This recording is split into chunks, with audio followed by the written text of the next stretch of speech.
Halo teman-teman, perkenalkan nama saya Olga Puji Julistin Duru, NIM 181201071 dari kelas Manajemen Hutan 5. Di sini saya akan menjelaskan tentang metode mekanik konservasi tanah dan air, yaitu terasering. Langsung saja kita masuk ke pengertian. Lereng pada kondisi alamiahnya biasanya pada kondisi stabil, namun perubahan oleh manusia akan menurunkan stabilitasnya. Pembukaan lahan baru pada lereng pegunungan dilakukan dengan memotong lereng. Hal ini dilakukan untuk membuat teras-teras datar yang sering disebut terasering. Terasering merupakan metode konservasi dengan pemotongan lereng yang bertujuan untuk menurunkan stabilitas lerengnya. Yang tentunya semakin lebar teras yang dibuat, maka stabilitas lereng akan semakin kecil. Berikut merupakan contoh gambar dari pemotongan lereng. Adapun permasalahan yang terjadi yaitu jumlah penduduk Indonesia yang besar sekitar 230 juta dengan tingkat pertumbuhan 1,23% menuntut pembukaan lahan baru untuk pemukiman. Keterbatasan lahan datar dan kemampuan ekonomi menyebabkan penduduk terpaksa membuka lahan baru pada kawasan pegunungan. Hal ini akan menimbulkan bahaya tanah longsor pada lereng yang miring. Berikut beberapa faktor penyebab longsor pada tanah berlereng yaitu: yang pertama, perubahan kestabilan lereng akibat pembasahan air hujan yang lebat. Kelongsoran lereng pada musim hujan disebabkan terutama oleh infiltrasi air hujan ke dalam tanah yang menyebabkan tanah menjadi jenuh, disertai perubahan pada karakteristik tanah, terutama kekuatannya. Yang kedua, berkurangnya suction tanah atau air pori negatif sampai mencapai nol oleh infiltrasi. Suction tanah merupakan selisih antara tekanan udara pori dengan tekanan air pori. Berkurangnya suction tanah kelumpuhan akibat infiltrasi secara umum pasti terjadi saat terjadi hujan.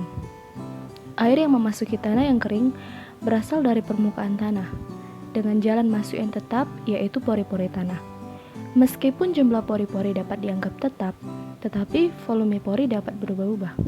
Yang ketiga, setelah hujan lebat, berkurangnya kekuatan geser tanah akibat naiknya derajat kejenuhan tanah atau berkurangnya suction tanah. Naiknya kadar air juga berarti mempengaruhi konsistensi tanah, yang kemudian akan mempengaruhi kekuatan tanah. Pada umumnya, semakin cair suatu tanah, maka kekuatannya akan semakin menurun. Berkurangnya kadar air dengan pengeringan dapat mengubah susunan fabrik tanah, yang mengubah ukuran dan distribusi pori-pori tanah. Perubahan pada ukuran dan distribusi pori tanah akan mengubah kekuatan geser tanah, kompresibilitas, dan permeabilitas tanah. Berikut merupakan contoh longsor pada tanah berlereng, sehingga perlu dilakukan terasering seperti pada gambar.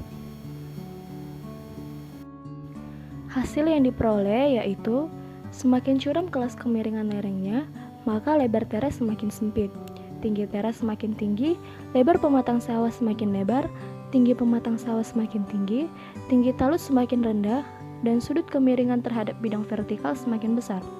Yang kedua, kemiringan lereng sangat berpengaruh terhadap longsor, di mana semakin curam lereng, maka frekuensi terjadinya longsor akan semakin besar.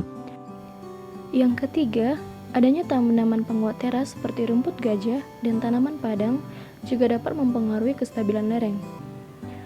Rumput dan legum pohon merupakan tanaman yang baik untuk digunakan sebagai penguat teras. Contohnya yaitu pola tanam yang diterapkan di Subak Jatiluwi, umumnya secara monokultur, yakni padi-padi-padi dan padi-padi. Berikut merupakan contoh gambar dari bentuk terasering yang berada di Desa Jatiluwi. Di sini merupakan daftar pustaka yang saya ambil mengenai terasering. Demikian hasil presentasi saya, semoga dapat menambah pengetahuan kita semua. Lebih dan kurangnya saya mohon maaf. Terima kasih banyak.